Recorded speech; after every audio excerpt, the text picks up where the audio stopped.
ॐ विश्वानि देव सवितर्दुरितानि परासुव यद्भद्रं तन्न आसुव। हे परमपिता परमात्मा, आप हमें सब प्रकार के दुर्गुणों से, दुर्व्यसनों से, दुखों से दूर कर दीजिए और जितने भी कल्याणकारी गुण, कर्म, स्वभाव हैं वे हमारे अंदर भर दीजिए। हे प्रभु, हमें सब प्रकार के अनिष्टों से, अधर्मों से दूर कीजिए और आपके धर्म, अर्थ, काम और मोक्ष को प्राप्त करने के लिए हमें समर्थ बनाइए, हमें शक्ति दीजिए। ओम शांति शांति शांति। आज का जो मंत्र हमने पढ़ा यह ईश्वर स्तुति प्रार्थना उपासना का पहला मंत्र है। तो ईश्वर की स्तुति किसे कहते हैं जी? कोई बता पाएगा अपने से? स्तुति, प्रार्थना और उपासना में क्या अंतर है? अभिषेक जी, स्तुति किसे कहते हैं? ईश्वर के गुणों का कथन करना, उसको दूसरों को सुनाना, हाँ, वो हो गया स्तुति। ठीक है। और प्रार्थना माने? प्रार्थना अर्थात ईश्वर से किसी गुण पदार्थ की याचना करना। ठीक बात है। और उपासना माने? उपासना का अर्थ है ईश्वर के जो गुण का स्वभाव है उसको धारण करने। हाँ, ठीक बात है। तो स्तुति माने एक शब्द में कहें तो ईश्वर का गुणगान करना, प्रार्थना माने उनसे कुछ मांगना और उपासना माने उनके गुणों को धारण करना। एक शब्द में हो गया। तो ऐसे ऐसे परिभाषाओं को जानने के लिए आप क्या पढ़ेंगे? आर्य उद्देश्य रत्नमाला। आपका नाम क्या है कि? हाँ जी, साक्षी जी।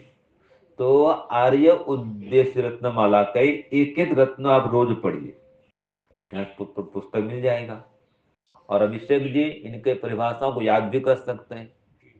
अभी आपको अन्य पाठ नहीं चल रहे ना जी, तो सिद्धांत को मजबूत करिए। एक आता है स्व मंतव्य मंतव्य, सत्यार्थ प्रकाश के अंत में दिया है 51 मंतव्य हैं। तो स्वामी दयानंद के क्या वैदिक मंतव्य हैं, तो वहां मिलता है। तो हमें जब पता हो कि भाई क्या सही है क्या गलत है, किसकी क्या परिभाषा है, तो हम दूसरों को बता सकते हैं। तो देखो आज के मंत्र में ईश्वर की स्तुति भी है कि विश्वानि देव सविता। सविता माने सकल जगत के उत्पादक परमात्मा। ये ईश्वर की स्तुति है कि हे ईश्वर आप सविता स्वरूप हैं। सविता माने सकल जगत के उत्पादक, जैसे कि सूर्य है उसको भी सविता कहते हैं। और दुरितानि परासुव, हे परमात्मा आप हमारे दुर्गुणों को दूर कर दीजिए, ये प्रार्थना हो गई। और यद भद्रम तन्न आसुव, आपके उत्तम उत्तम गुणों को हम धारण करें, तो धारण करना उपासना मान लेंगे हम। ये शक्ति दीजिए आपके गुणों को हम धारण कर सकें, जो कल्याणकारी गुण, कर्म, स्वभाव उसको हम धारण करें। तो धारण करने क्या है जी? ईश्वर की उपासना।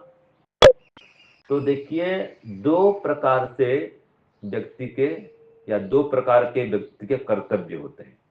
एक तो सद्गुणों को धारण करना, दूसरा दुर्गुणों को छोड़ना।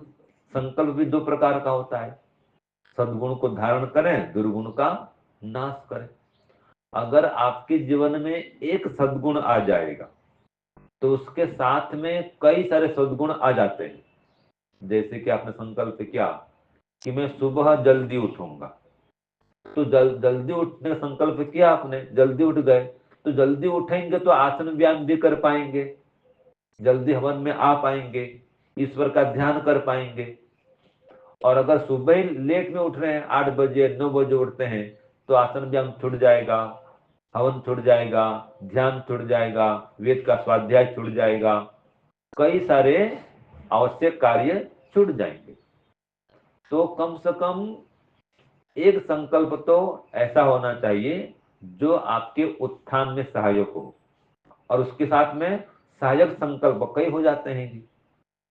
और दुर्गुण, एक भी दुर्गुण आप छोड़ेंगे तो उसके साथ में कई दुर्गुण भी छूट जाएंगे। जैसे कि कोई शराबी है और शराब पीना छोड़ देगा तो उसका मांसाहार भी छूट जाएगा, वो दोस्तों से मिलना, फालतू गपशप करना और अन्य अन्य जो दुष्कर्म करना सब छूट जाएंगे। तो इसलिए कम से कम एक सद्गुण को धारण करें और उसके साथ में कई सारे सद्गुण आपके अंदर समाविष्ट हो जाएंगे। एक दुर्गुण छोड़ेंगे तो कई दुर्गुण छूट जाएंगे। जैसे कि घड़ी का चेन होता है या सांकल जो गाय बांधते हैं ना, तो सांकल देखा आपने, कड़ी कड़ी, आप एक कड़ी पकड़ेंगे तो सारी कड़ियां अपने आप ऊपर आ जाएंगी, है ना, और एक कड़ी छोड़ दोगे तो सब कड़ियां छूट जाएंगी। ऐसे मटका है, घड़ा है, उसमें अगर एक छिद्र हो जाए तो सारा जल बह जाएगा। तो अगर आपके जीवन में एक भी दुर्गुण आ गया तो समझो सब सद्गुण बह करके चले जाएंगे, और एक सद्गुण आ गया तो उसके साथ में कई शुभ संकल्प के द्वारा सद्गुण का समावेश हो जाएगा।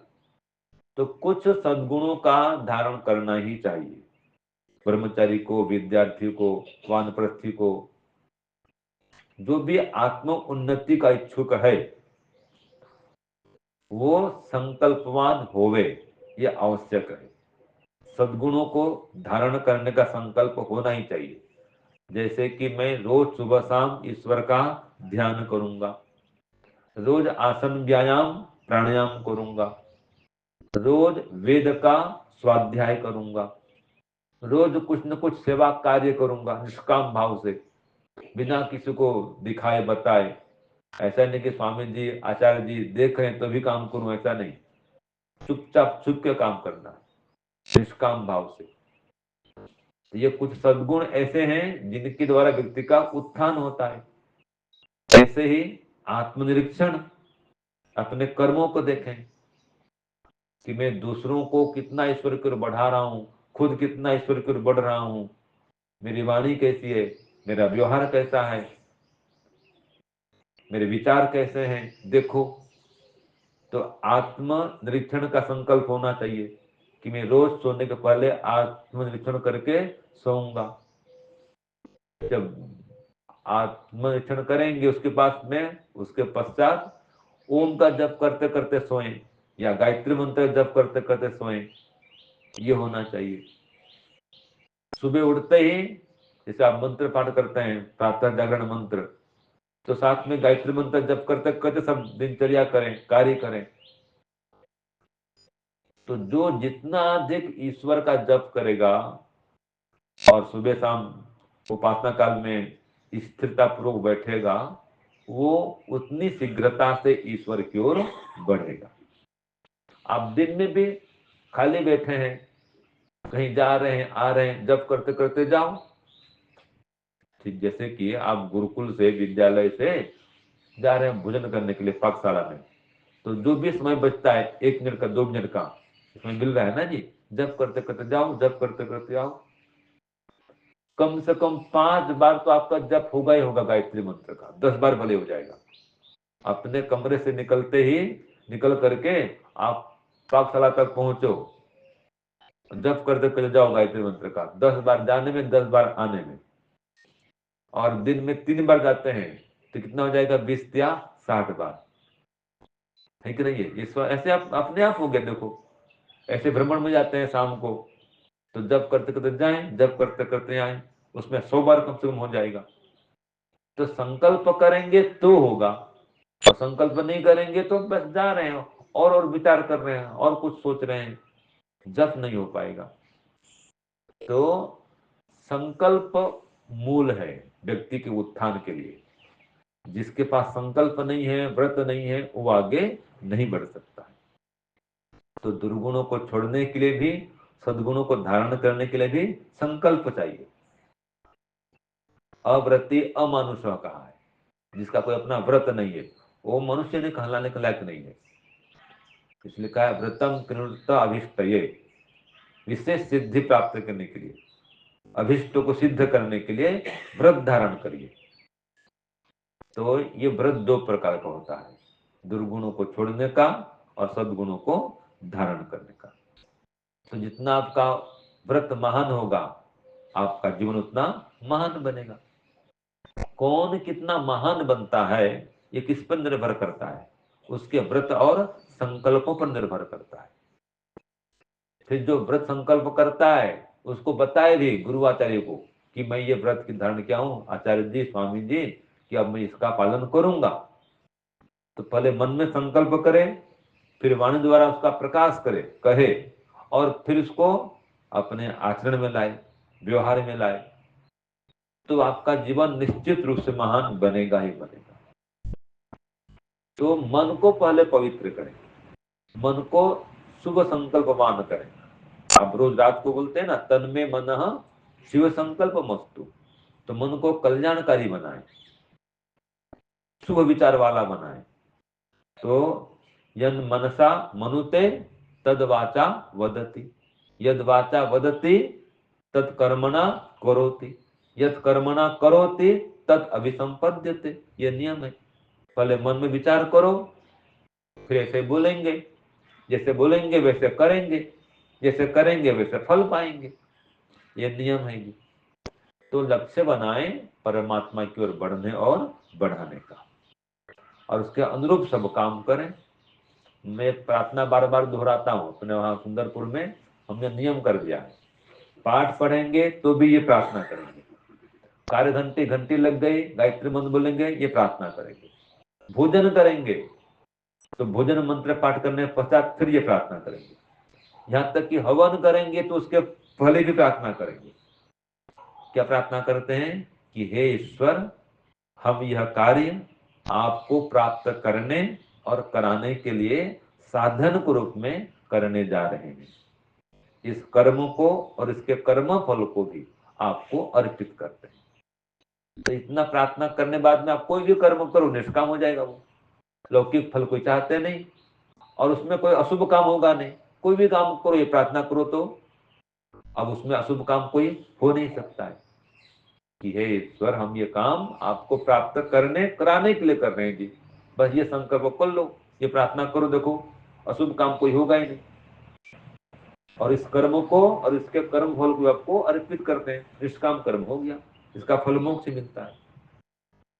तो जब तक आपका लक्ष्य मोक्ष नहीं बनेगा, आपके अंदर विशेष ईश्वर भक्ति नहीं पनपेगी। ईश्वर प्रणधानात् क्या कहा है, समाधि सिद्धि इसका परिणाम। हाँ, और एक उस भाषण में आता है ना, ईश्वर प्रणधान क्या है, भक्तितः क्या स्वामी जी, हाँ, आवर्तितः तम उन्गृह्णाति, हाँ, भक्ति विशेषतः आवृतः है क्या, हाँ, भक्ति विशेषात आवर्तित ईश्वर तम उन्गृह्णाति, ये है अभिध्यान मात्रेण, ये इसके भाष्य में आएगा। तो जब भक्ति विशेष है, इससे परमात्मा प्रसन्न होता है और उस ओर झुक जाता है, आकर्षित होता है और संकल्प मात्र से आपका कल्याण कर देता है। तो ये देखो मेरे अंदर भक्ति विशेष है कि नहीं है, ये देखना है।